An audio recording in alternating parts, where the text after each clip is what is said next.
Welcome to Fertility Cafe, the home for every conversation exploring alternative family building through IVF, surrogacy, egg, sperm, and embryo donation. Our host, Eloise Drain, alternates episodes between educational shows covering specific topics and guest narratives for further insight.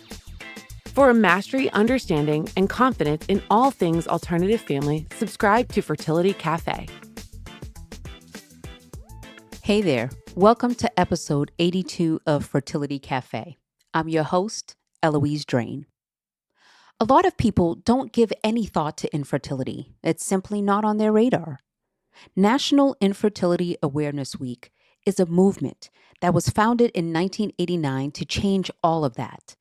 It's about empowerment, community, raising awareness, and shining a light on evolving issues surrounding infertility. Regardless of what you may think you know about the issue, the fact is that anyone can be challenged to have a family, no matter what race, religion, sexuality, or economic status you are. Infertility doesn't discriminate.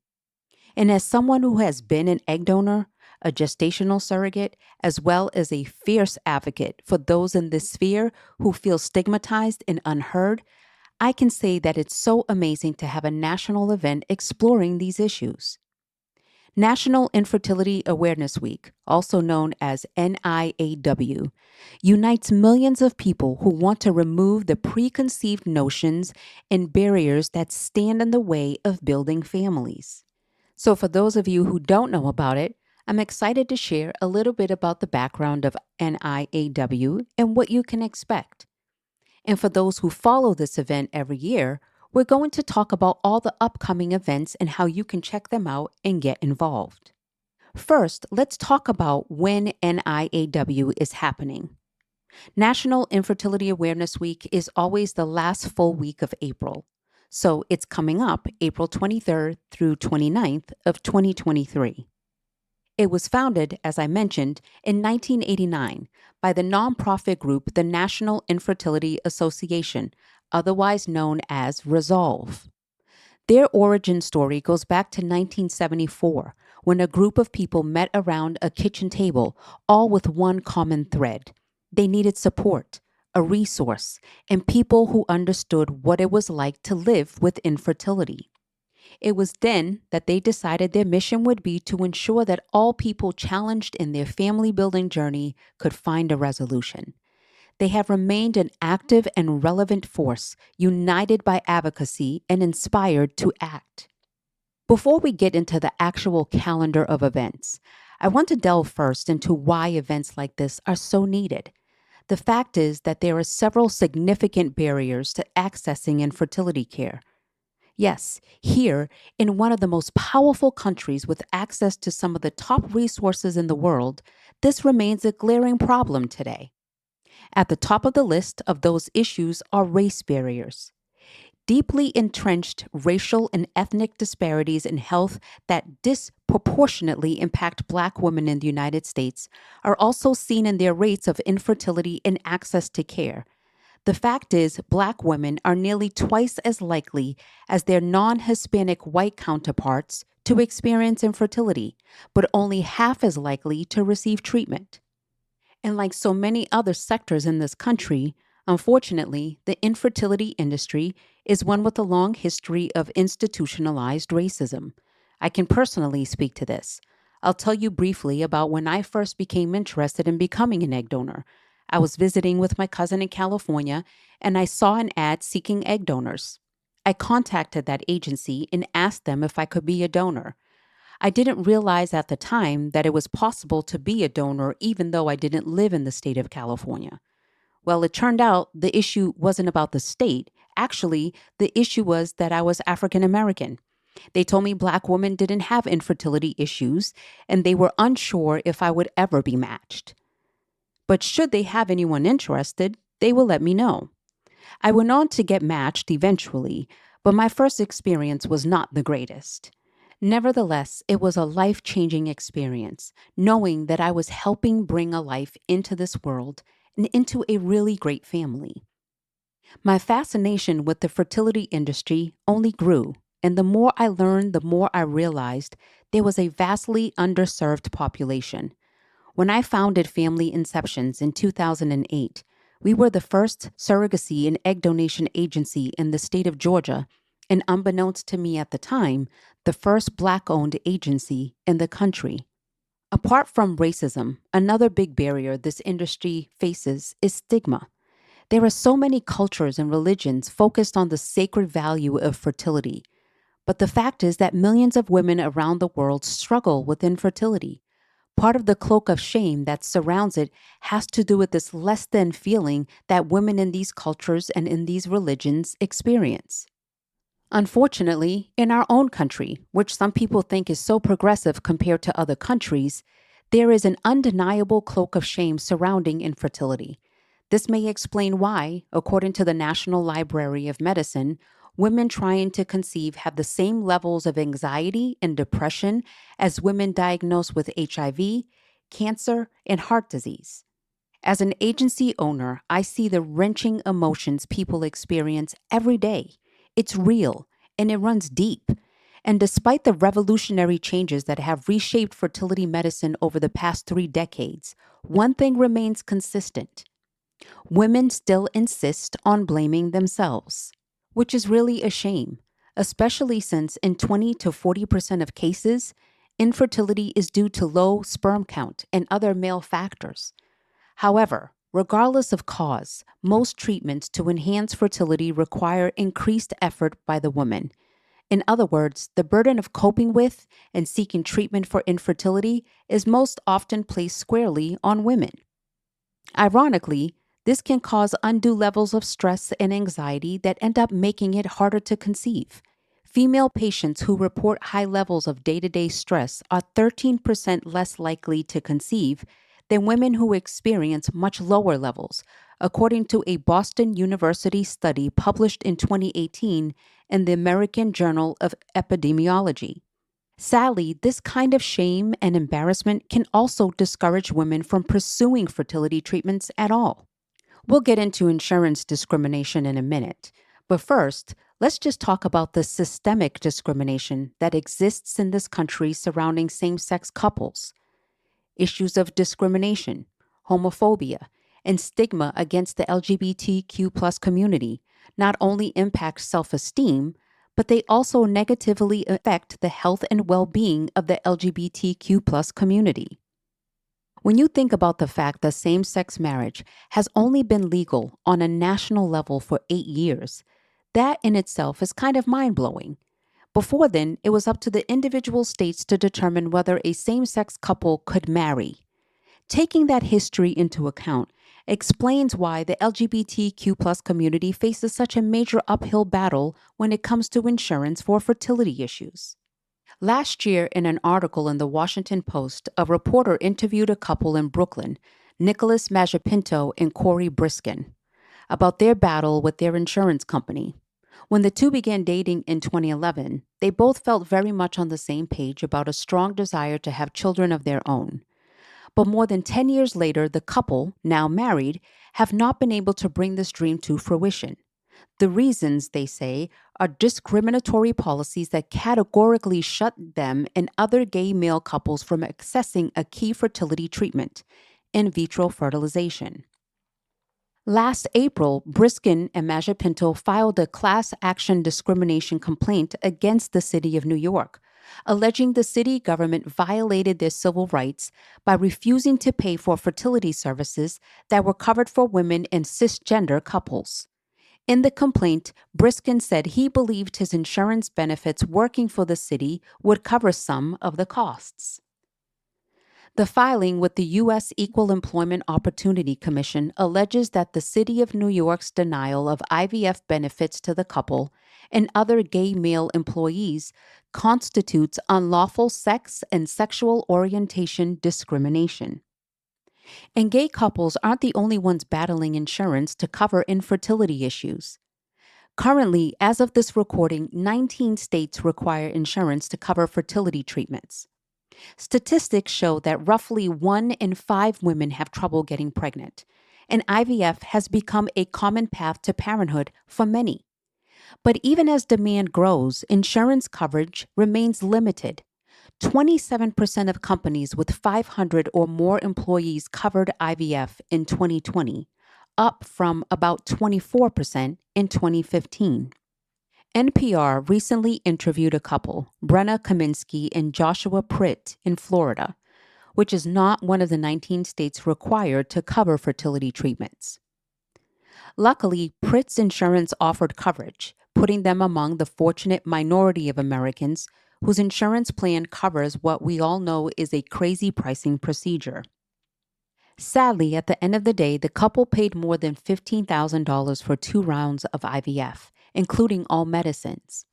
And as is true for the majority of procedures nationally, success rates vary from 12% to 70%, depending on the patient's age.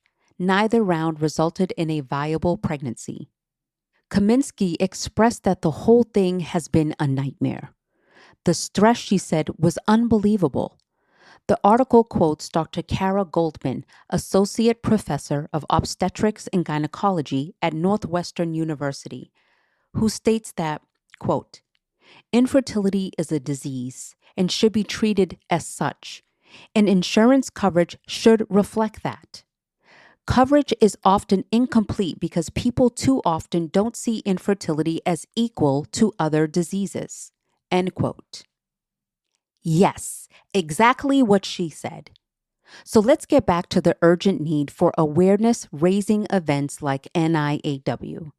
And let's talk about the nuts and bolts of what is going on April 23rd through 29th. NIAW is a series of virtual and live events. Whether it's online or local event, there are a lot of exciting ways you can get involved and show your support for the cause.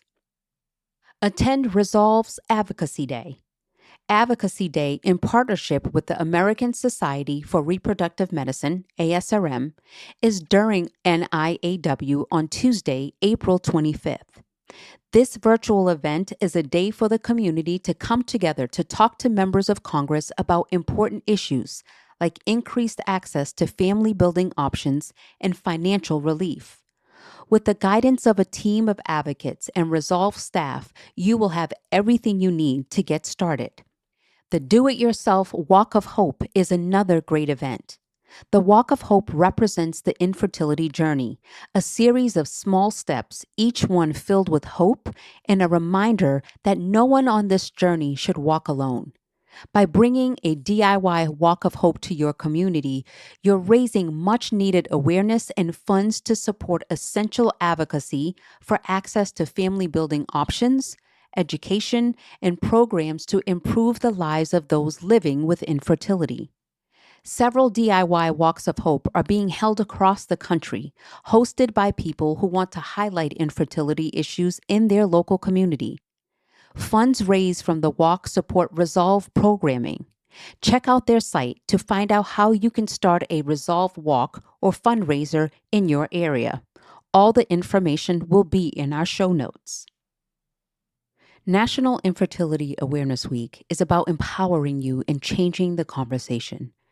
There are many ways for you to join the conversation during NIAW. One of those ways is through the lens of social media. Help spread the word for NIAW 2023. Create an NIAW Instagram reel or a TikTok. Don't forget to tag @Resolve.org in your post and use hashtag NIAW 2023 and hashtag Find Your Voice. This year's message is to find your voice. Empower yourself and others to help start the NIAW conversation. Whether you're a professional, patient, or want to support someone you know with infertility. NIAW is our time to define what family is for us, to own the choices that are the best for us, and to come together with a community to bring awareness to the infertility experience. Together, we will let the world, media, and Congress know how infertility and legislation impact our family building. We take our power back when we find our voice among the opinions and unsolicited advice about infertility and family building. We can all elevate our voices and spread the word about NIAW with shareable and downloadable graphics provided in both English and Spanish, including logos, post images, story templates, and lots of cool goodies. Again, you can find all of this information in our show notes. Use hashtag NIAW2023 and hashtag Find Your Voice as much as possible and tag Resolve at Resolve.org to help make the movement trend. Every picture tells a story. What is yours? During NIAW, show the daily impact of infertility and the challenges people face to build a family through the lens of your own camera. The NIAW 5-Day Challenge is a great way to help spread awareness virtually through the collective voice of social media. It's an opportunity to share your own personal tie to this disease and how infertility has had an impact on your life, your work, and your relationships.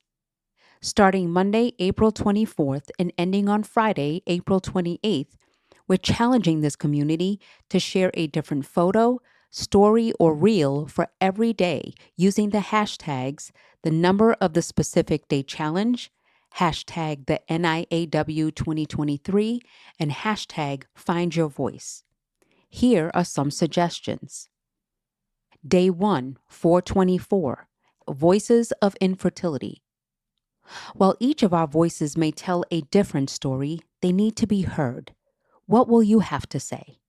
Share your truth on your feed in a reel or story that represents what it's like to face barriers to access treatment, live without children, adoption, surrogacy, and/or third-party family building. Let's share our collective voices of infertility. Day 2, 425. Use your voice. How do you plan to use your voice? Talk to lawmakers. Ask for coverage at work and family building benefits.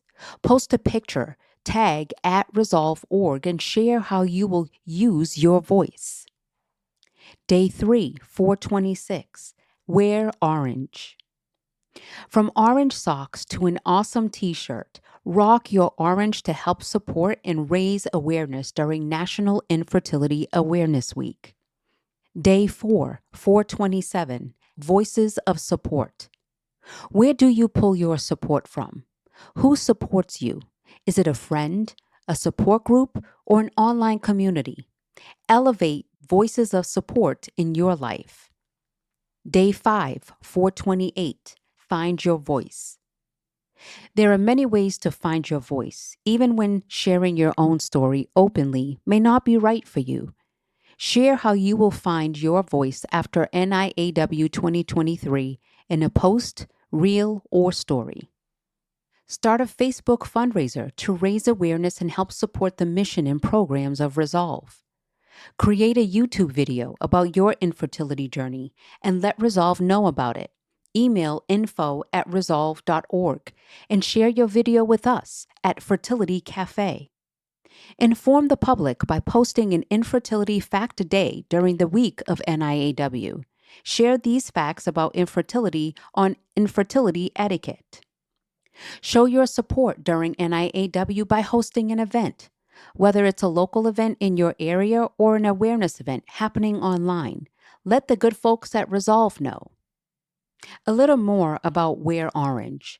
Since 1989, we have been rocking orange to help promote infertility awareness. Join the Orange Movement on Wednesday, April 26, and rock your orange gear to show your support of National Infertility Awareness Week. The concept behind Wear Orange campaign is to help raise awareness about the importance of empowering you in your journey and changing the conversation around infertility. Whether it's you or someone you know who struggles to build a family, wear orange. If you're wondering why orange, the color orange promotes a sense of wellness, emotional energy to be shared, compassion, passion, and warmth. Studies show that orange can create a heightened sense of activity, increased socialization, boost in aspiration, contentment, assurance, confidence, and understanding. There's actually a complete toolkit that you can download on the site. With all the misinformation and stigma attached to the world of infertility, it's time we take control of the narrative. NIAW is an excellent way to show your support. Be part of opening up dialogues, raising awareness, and spreading accurate information so we as a society can have conversations about what's happening today and talk about how we can pave a smoother path for tomorrow.